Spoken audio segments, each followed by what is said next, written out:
Good morning everybody. आज हम लोग कक्षा 9वीं की हमारे आसपास के पदार्थ का चैप्टर का पार्ट 5 आने वाला है, जो आज पूरा हम लोग कवर कर लेंगे, पूरा चैप्टर खत्म कर लेंगे और कुछ एमसीक्यू भी करेंगे। ठीक है, चलो अब हम लोग लेट्स गो स्टार्ट करते हैं।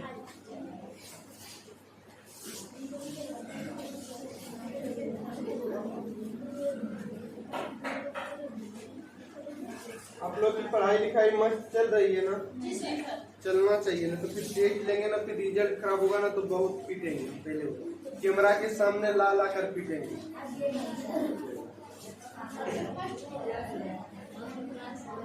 देखो यार, फर्स्ट क्वेश्चन क्या है ना, ये अच्छा क्वेश्चन है। पूरा निम्न में से कौन पदार्थ है, ये पूछ रहा है। पदार्थ आप पढ़े हैं, किसको कहते हैं बताओ जल्दी से। जिसका कुछ ना कुछ द्रव्यमान हो, जो स्थान को घेरती है, उसे क्या कहते हैं? दुनिया में लगभग सभी चीजें क्या है? कुछ ऐसी चीजें जो पदार्थ नहीं है, क्या? प्यार हो गया, घृणा हो गया, गंध हो गया, गुस्सा हो गया और विचार, स्नेह, ये सब आपका पदार्थ। तो इसमें आपको पदार्थ छांटना है, ये दिया गया है। क्या आप इसे छांट पाओगे कौन पदार्थ है? छांट लोगे ना? तो ये देखो हम छांट दिए। वैसे तो कुर्सी पदार्थ है क्या? कुर्सी कुछ ना कुछ द्रव्यमान होगा, जगह तो घेरबे करेगा, तो कुर्सी है तो कुर्सी लिख दिए। ठीक है ना? वायु भी पदार्थ है ना, आपको पता है, तो वायु भी है। स्नेह है क्या सर? गंध है क्या? घृणा है क्या? बादाम है क्या? कौन बादाम? वही जो बादाम खाने से अकल आती है। आप लोग खाते हैं बादाम? ठीक है, खाओ थोड़ा बहुत देर। जिसका दिमाग कमजोर है ना, थोड़ा बहुत बादाम खाओ, सही हो जाएगा। बादाम पदार्थ है। विचार पदार्थ है क्या? किसी का कैसे विचार, जितना विचार तो तोल नहीं सकते। शीत आपको ठंडा, ये भी नहीं है। शीतल पेय है क्या? है। देखो ध्यान से, शीतल पेय मतलब हो गया पानी, यानी गंगा जल हम का बात हो गया हम लोग। गंगा जल मतलब पानी नहीं होता है क्या? तो ये शीतल पेय है। इत्र की सुगंध, ये भी नहीं है। इसमें जो जो पदार्थ हम लोग देख लिए, बड़ा आसान था। नेक्स्ट, पदार्थ के कणों की विशेषता आपको पढ़ा दिए थे। पदार्थ के कण की क्या विशेषता होती है, पढ़ाए है ना? पदार्थ के कण कौन चीज से बने होते हैं? पदार्थ के कणों के बीच क्या होता है? इसका प्रैक्टिकल भी करके दिखा दिया।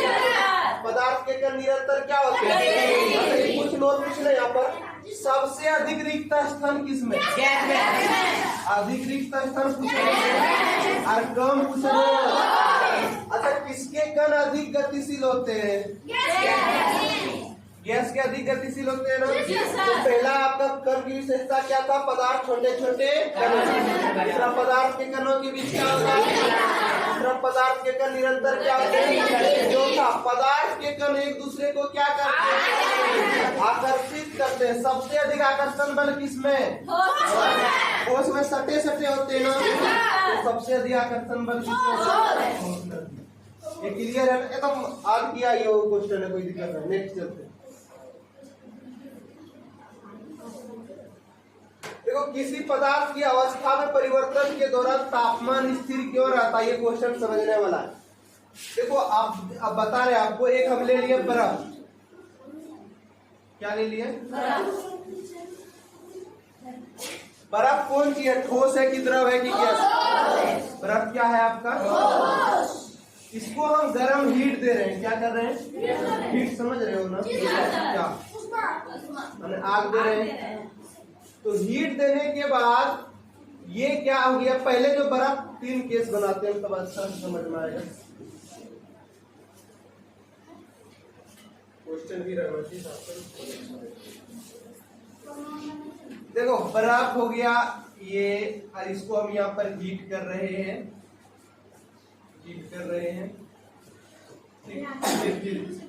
क्या बन जाएगा? पानी बन जाएगा ना? क्या बन जाएगा आपका? ध्यान से, जब बर्फ रहता है तभी उसका तापमान माइनस में चल जाता, मालूम है ना आप लोगों को?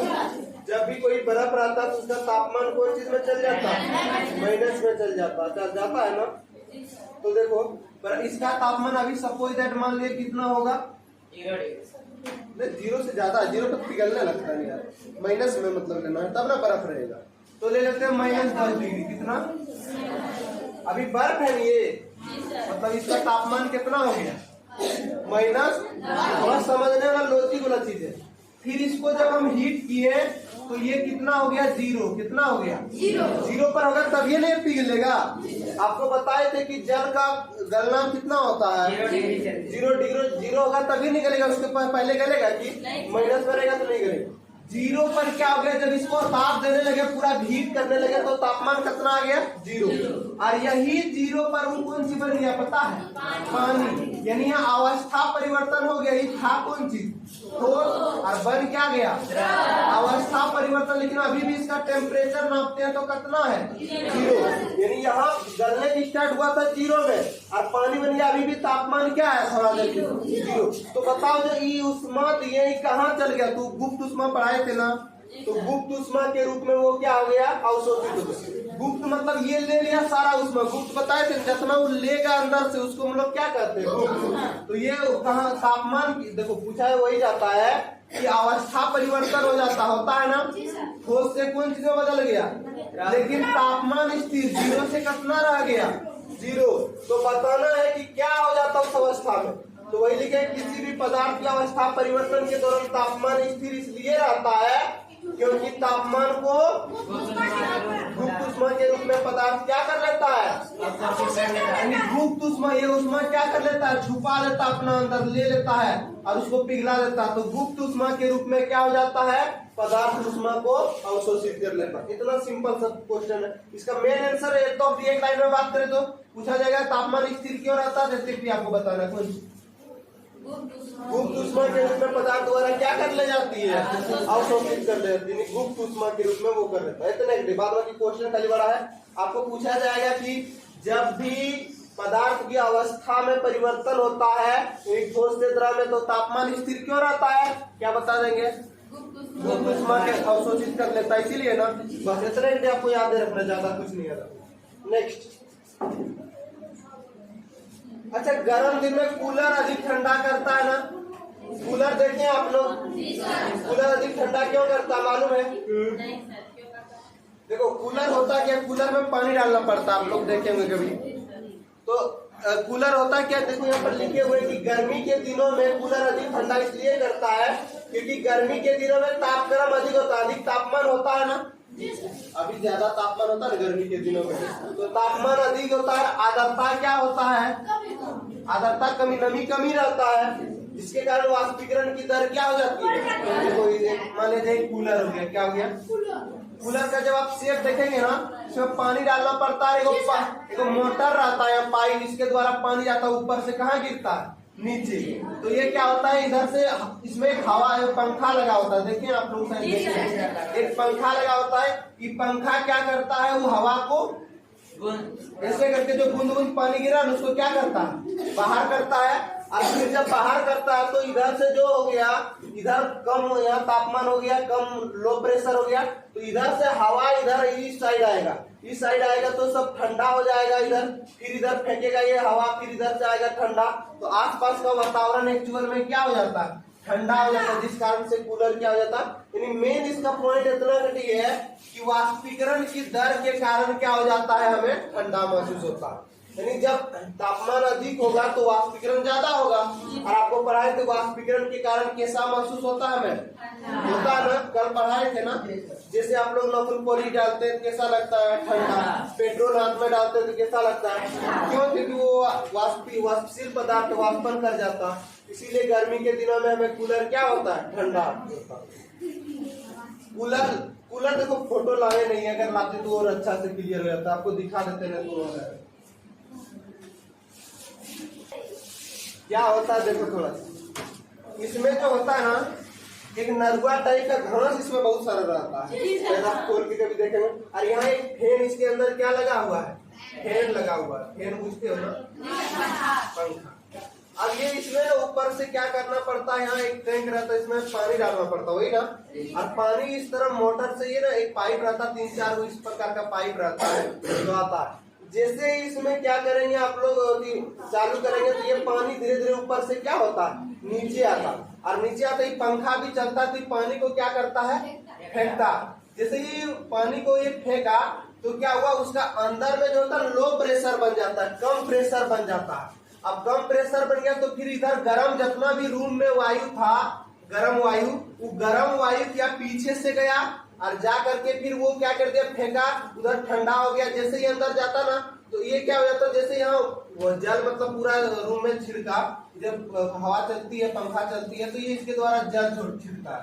तो जल जो छिड़ दिया तो छिड़ने के कारण नीचे में जो होता है, यहाँ पीछे में इधर लो प्रेशर बन जाता है, इधर से जितना भी वायु है फिर इधर घुसा, इस प्रकार वायु पूरा क्या हो जाता है, ठंडा हो जाता है, रूम पूरा क्या हो जाता है, ठंडा। तो कूलर किसके कारण ठंडा होता है, मेन कारण क्या है, वाष्पीकरण की दर के बढ़ने के कारण। किसके कारण, तो गर्म शुष्क दिनों में कूलर अधिक ठंडा क्यों करता है पूछेगा तो बता देंगे, गर्मी के दिनों में तापमान क्या होता है, आर्द्रता का गुण, जिसके कारण वाष्पीकरण की दर क्या हो जाती है, बढ़ जाती है। इसीलिए गर्म के दिनों में कूलर क्या होता है, अधिक। देख रहे हैं इस बार तो आप लोग का भी कूलर उलर लगा देंगे, अच्छा रहेगा ताकि मस्त रहेंगे आप लोग भी। देख रहे हैं बाबू कितना अच्छा एकदम मस्त का हवा खा रहा है।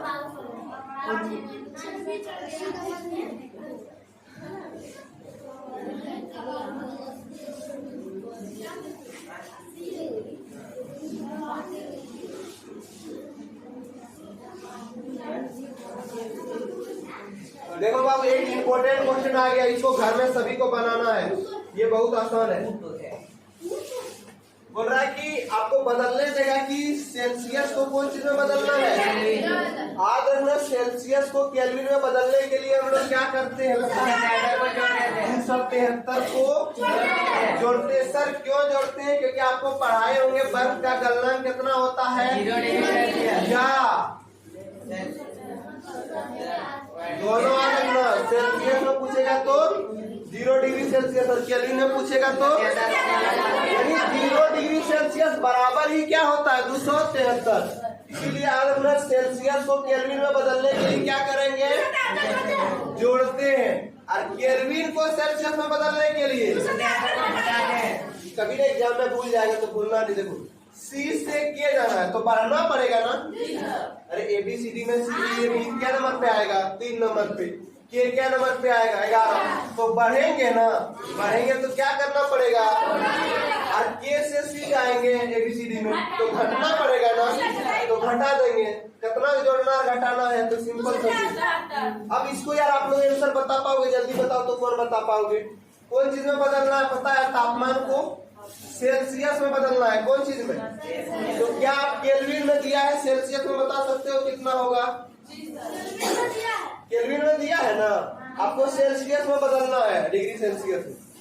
तो केल्विन को सेल्सियस में बदलने के लिए क्या करना पड़ेगा, कितना घटाना पड़ेगा,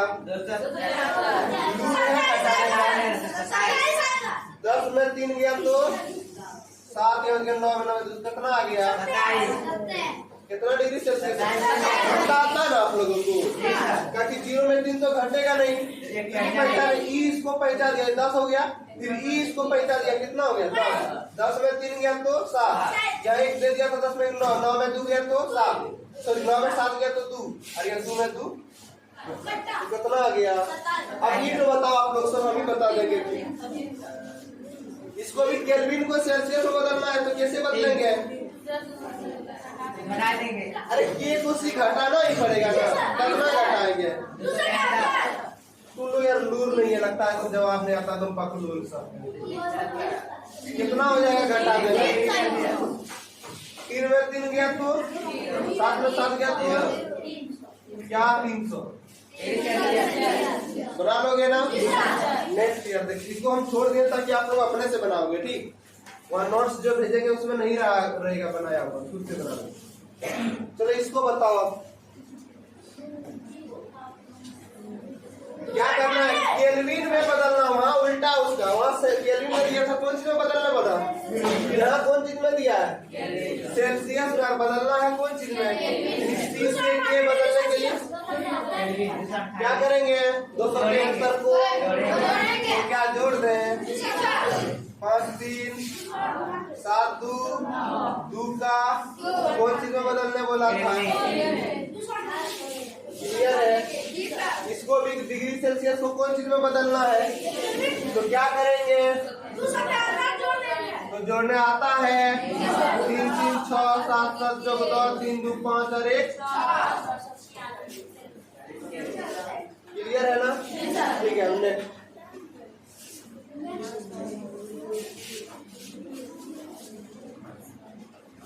नेपथलीन की गोली आपको पढ़ाए थे ना? कैसा पदार्थ है? ऊर्ध्वपातनशील है ना? ऊर्ध्वपातन मतलब क्या?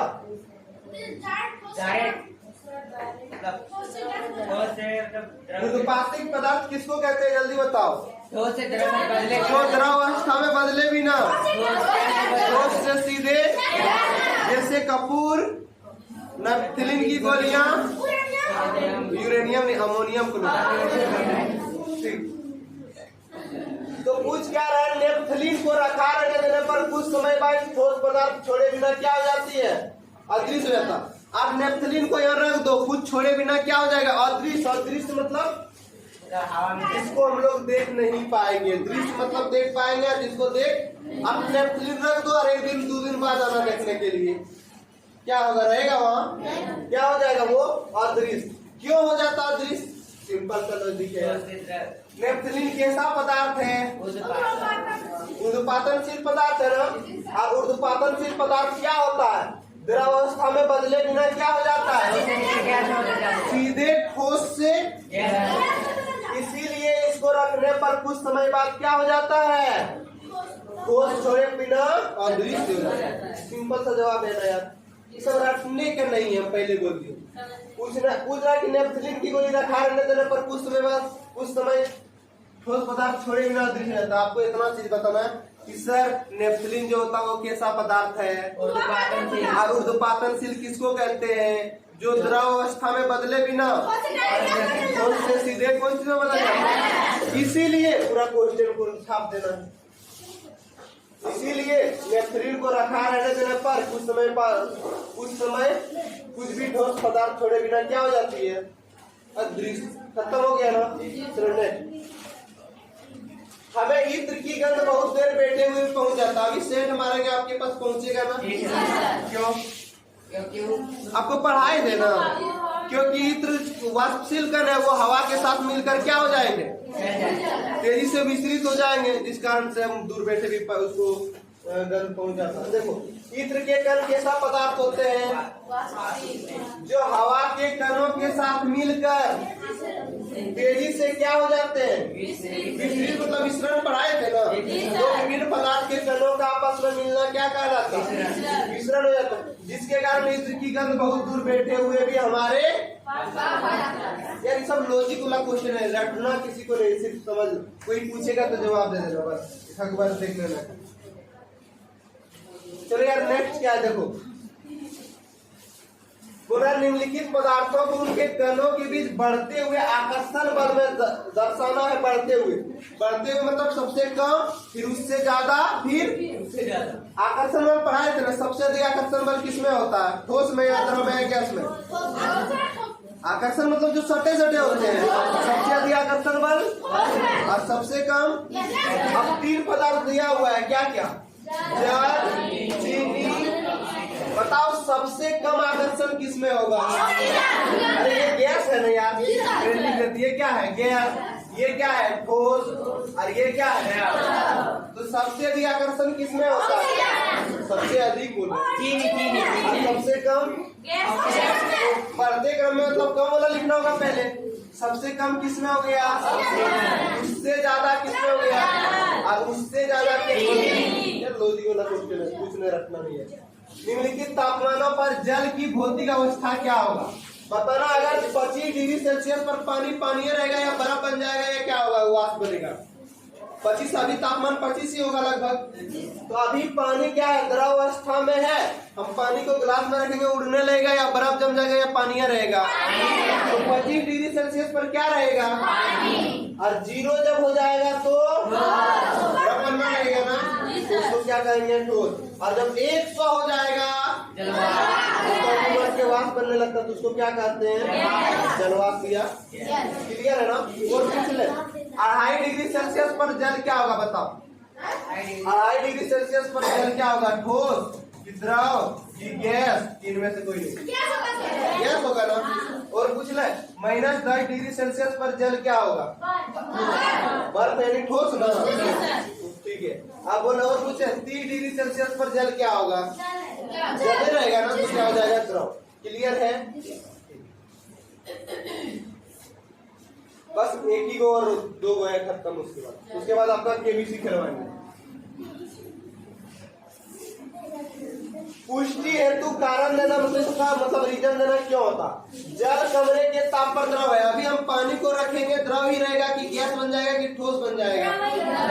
कमरे है ना एक प्रकार का, तो हम यहाँ पानी को रखेंगे, द्रव होगा कि वो गैस होगा कि ठोस होगा? क्यों होगा? बहुत लोग ऐसा। अच्छा, द्रव कहते किसको है? पहले ये बता, आप लोगों को डिफिनेशन पढ़ा है ना? जिसका आकार क्या हो? अनिश्चित, मतलब जिसमें रखेंगे उसी आकार का ले। और आयतन क्या हो? और जिसमें बहने का भी गुण होता है उसको भी ना। तो वही यार लिखे हैं, जल को जिस बर्तन में रखते हैं उसी बर्तन का आकार लेता है कि नहीं? अगर जल को हम इसमें रखेंगे तो इसका आकार ले लिया, एक बड़ा सा गिलास में रखेंगे तो गिलास का आकार ले लेगा, बाल्टी में रखेंगे तो, और इसका आयतन भी क्या होता है? इसमें इसका आयतन और कोई बार जितना पानी इसमें है भी उसमें भी निकालेंगे वही पानी रहेगा ना। आयतन क्या होता है इसका? और साथ में बहने का गुण बहेगा नहीं, ऐसे कर देंगे तो इसे बहेगा ना, बह रहा है ना। तो इसमें बहने का भी क्या होता है? इसीलिए जल कमरे के ताप पर क्या है? सब क्या रखने का चीज है। अगला क्वेश्चन देखिए, लोहे की अलमारी कमरे के ताप पर क्या है? अच्छा, ठोस कहते किसको? पहले ये बताओ। जिसका आकार आयतन क्या हो? और जिसके कणों के बीच आकर्षण बल क्या हो? ज्यादा हो ना। तो वही लिखे, लोहे का आकार आयतन क्या होता है? लोहा का नहीं, स्टील का बल, इसका आकार आयतन निश्चित होता है ना। और इसके कणों के बीच आकर्षण बल क्या होते हैं? और ये दृढ़ मतलब क्या था? कठोर। क्या होता है? इसीलिए लोहे की अलमारी कमरे के ताप पर हो गया ना। बस आसान सा तो है। नेक्स्ट देखो यार, एक इसको आपको चेंज करना, बता पाओगे? ABCD अभी बताओगे आप, क्योंकि पिछले क्लास बता चुके हैं आप। चलो बताओ। देखो ये ठोस है, ये द्रव है, ये आपको पढ़ाए ना। ठोस से द्रव में जाने की क्रिया को क्या कहते हैं? A नंबर, B नंबर, सबका आंसर देना। ठोस से द्रव, ठोस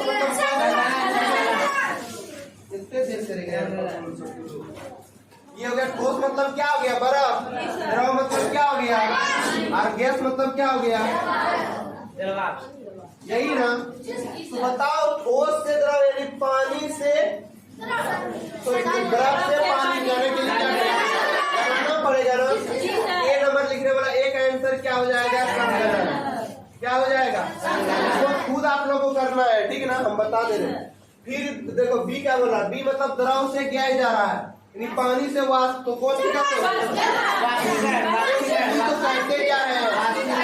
वाष्पीकरण। तो बी नंबर क्या हो गया? वाष्पीकरण। नेक्स्ट, अब देखो यार, गैस से द्रव, सी नंबर ये है ना। गैस जो उड़ रहा है उसको पानी बनाना है, तो उस प्रोसेस को क्या कहते हैं? संघनन। तो सी नंबर क्या हो जाएगा? संघनन। क्या हो जाएगा? ठीक है ना। ये पहले बता चुके हैं, एक प्रैक्टिस के लिए। फिर द्रव से ठोस, पानी से बर्फ, जमाना नहीं, जमाना तो वो अलग जमाना था, तो वो क्या हो जाएगा? जमना। क्या हो जाएगा? जमना।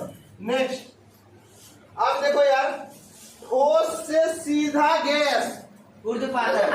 नंबर वही है ना। ठोस से, तो क्या उसको कहेंगे? क्या कहेंगे? ऊर्ध्वपातन। ठोस से सीधा गैस। उसके बाद और एक बचा है, एक नंबर, गैस से ठोस, क्या कहते हैं? क्लियर है ना? कितना मस्त। चैप्टर 2 क्या हो गया? अब हम लोग क्या करेंगे? अभ्यास। अभ्यास भी हो गया। गणपति अब हम लोग खेलेंगे KBC, KBH। के बनी 100 पत्ती। अब हम लोग KBH खेलते हैं, ठीक।